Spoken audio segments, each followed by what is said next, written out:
Assalamu alaikum warahmatullahi wabarakatuh. Hordoftoota chaanaala keenyaa tasfiira afaan Oromoo emmi khajaamurraa subscribe fi share like nu godhu keessanirraa hedduu isinirraa gammannee nu hordofaa jennaa. Assalamu alaikum warahmatullahi wabarakatuh. Halkomotom nuti komotaman sinjabar darabani wabaka sabakani washtaka khana dawe is nadawe bar wabaka ni boy sabakani nadruse washtaka ni himat gurbana dawe boy deme himat hay hakama gurbana ma do tajattafa garu lisan nadam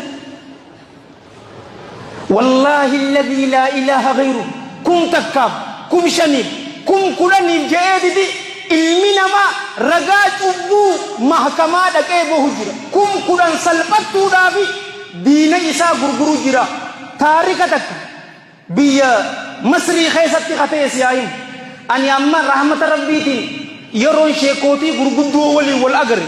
ani footoo wajji qo'uuf hin jarjaru ni beekta muuxannoo teetiin naa himi ja'an yeroo akka firdibeetii tanaas dhaqees mee poolisoota waan isin qunname waan takka naa himan ja'an takkamal nanje tamasri dura ta'asisiyan bar asr alaka wala gurguddo isaatille asr alaka disi mato saayibni kaya tokkofa mato alaka dam guddo isaatis yeroon agaribat mali nahim jannan ya ustazi man daddamne ni beeta nanje man guddo daddamne nanje yero namni wallale man guddo jiddu seenum bar wanin olle bar wa iska adi da bar garu manguddumman tun haqani murtu onin sinje kam jet afar manguddu haqani murtu namuma malaka isani khanne namuma san degaran haqan degaran wallahi abadan tanafi rasul sallallahu alaihi wa alihi wa sallam khadran irkatejiru ol khaye hayye adara jajjaq jibatir lubbu de sam fakeza ragaa cubbuu hin bahinaa jeen biyya Masrii keessatti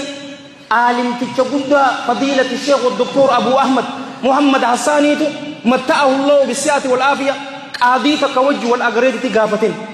yaa qaadii gani mee waan ajaa'ibaa waan mudannoo si mudatte nuuf himii jeen yaa sheekhuna alfaadil gaafa tokko gurbaa tokkootu nama ajjeese ja'anii khasasanii gurbaa tokko nu bira fidanii jiru yeroo fidan ragaas dhufeetiti jarri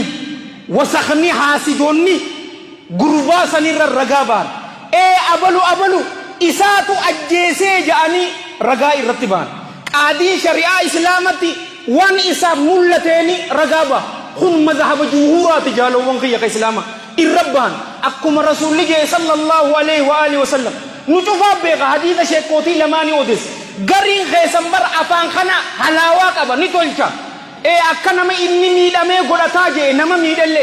ani ammoo nin murteessaa jee wanni kun ka abaluutiin jaa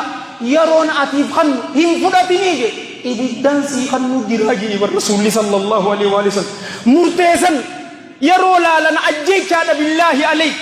laalanii gurbaan kun irratti murteessan maal akka fannifamu ajjechaan isaa qaadii fi juuriin achi jiraniimi irra murteessan maal akka fannifamu ja'anii qaadiin ammaan tana guyyaa murtii warra ajjeefame gurbaa ja'us as jiran warri gurbaan keenya naman ajjeesne boo gurbaan keenya waan akkanarraa qulqullu haadha abbaa fira saahib hawaasni akkamma isin jirtan kanatti mahakamaa guutee jira qaadiin gurbaan kun nama ajjeesee jira fannifamee du'uu qaba katabamee barchaabbaan dhoomte ol fuudheetiti murtiin waan ammaan tana dabarsineen waan nuti qorannee agarreen gurbaan ajjeefame jiru kun qulqulluudhaati mana hidhaatirraa gaddi isaanii jee murteesse bo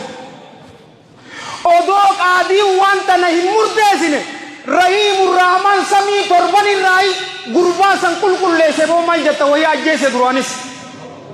hoggumeeka shirra feete yoo namatti qotte wallahi alharbu sana walmaska yoo gurbaan san barii hay qaadii yeroo laalu waraqaan hin jijjiiramne ahbaabii fillah ni jirti gurbaan kun fannifamuu qaba qaadiin booyee biiroo isaa hay maaltu waate maadhaa dahani hal asbahtu majnuunan am maadhaa إيا بو صاحبوني ساحوين على نفسك يا قاضي يا قاضي خيني تسقباوي أما سقرن نون قدامتي إرتي مرتيس بوليسوتا في سكيورتين هاريان إناتي قداني غربا دوبان أجي سيسان قبني هيدا قلتليوني سنجي ما يدتور بيجرا يرو غافتن أكاتا إني إتي أجي سيشوفاتو رفين أنا أجي سي أكنا خنات موت يا شيخنا الفاضل نقول لمي أو جرى وسقسا والرخجب الرقاب هلال والله كرشي إبتك كاف جئي والله رقاق جباني بان سنجا